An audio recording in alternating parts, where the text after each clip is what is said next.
Wapendwa watazamaji, karibuni katika tafakari ya neno la Mungu. Leo ikiwa ni siku ya Jumanne katika juma la kwanza la kipindi chetu kitakatifu sana, kipindi cha Kwaresma.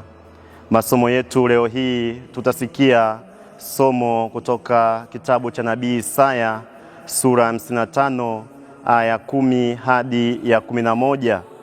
Pia somo letu la Injili litatoka kwa mwinjili Mathayo sura ya 6 aya ya 7 hadi aya ya 15. Karibuni tusikilize Injili. Siku ile Yesu aliwaambia wafuasi wake, mkiwa katika kusali msipayuke kama watu wa mataifa, maana wao hudhani ya kuwa watasikiwa kwa sababu ya maneno yao kuwa mengi. Basi msifanane na hao, maana Baba yenu anajua mnayohitaji kabla ninyi hamjamwomba. Basi ninyi salini hivi: Baba yetu uliye mbinguni, jina lako litukuzwe, ufalme wako uje, mapenzi yako yatimizwe hapa duniani kama huko mbinguni. Utupe leo riziki yetu, utusamehe deni zetu kama sisi nasi tuwasamehavyo wadeni wetu, na usitutie majaribuni, lakini utuokoe na yule mwovu.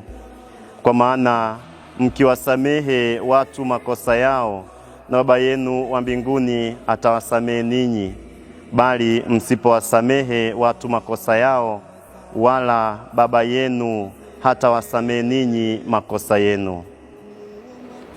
Neno la Bwana. Sifa kwako Kristo.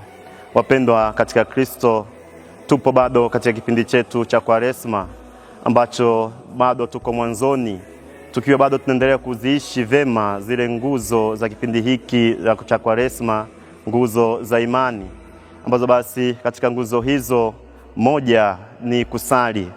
Basi leo somo hili la Injili tulilosikia, ndipo Kristo anasisitiza namna gani watu wasali, namna gani watu waweze kuongea na mpendwa wao Mwenyezi Mungu, Baba yao Mwenyezi, muumba wa mbingu na nchi. Hivyo basi kipindi hiki cha Kwaresma ni kipindi cha kuwa makini sana katika sala.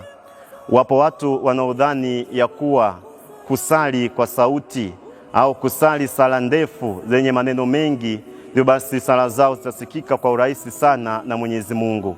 Lakini siku hadi siku tunaona watu hao maendeleo ya kiroho yako vile vile, tena hata wengine wanazidi kurudi nyuma kabisa kiimani. Ni kwa sababu kusali kwao kuko tofauti na kule ambako Kristo leo hii anatufundisha. Wapendwa, tunapaswa kutambua kwamba sala ni mazungumzo kati ya mwanadamu na muumba wake kwa imani na kwa mapendo makuu. Hivyo basi wakati tunazungumza na muumba wetu, yatupasa kuwa na utulivu mkubwa sana, yatupasa kuwa na unyenyekevu mkubwa sana, ili basi sala zetu ziweze kupata kibali mbele ya Mwenyezi Mungu. Tutambue kwamba kipindi hiki cha Kwaresma ni kipindi cha kuwa nyenyekevu sana, hasa tunapoingia katika kusali. Sio kipindi cha kutaka kujionyesha kwamba mtu unasali sana, ili basi kila mmoja aone kweli umefunga kipindi hiki cha Kwaresma. Tunapaswa basi kuwa wanyenyekevu hasa kwenye jambo hili la kusali, ili basi utulivu wetu ndio utakaotufanya sala zetu zisikike mbele ya Mwenyezi Mungu, lakini Mwenyezi Mungu aweze kuzipa kibali, ili yale yote tunayohitaji katika ulimwengu huu tuweze kupata kadiri ya hitaji ya mioyo yetu, naye Bwana aweze kutujalia yote mema. Nawatakie basi mfungo mwema wa Kwaresma. Tuendelee kufunga, tuendelee kusali, lakini tuendelee pia kutenda matendo ya huruma, tukitambua kwamba hayo yote tukifanya kwa unyenyekevu mkubwa, tukiwa wavumilivu, pia tutaweza kupokea yote kadiri tunavyohitaji, na Mwenyezi Mungu atatubariki sana. Awabariki na kuwalinda Mungu Mwenyezi, Baba na Mwana na Roho Mtakatifu. Amina.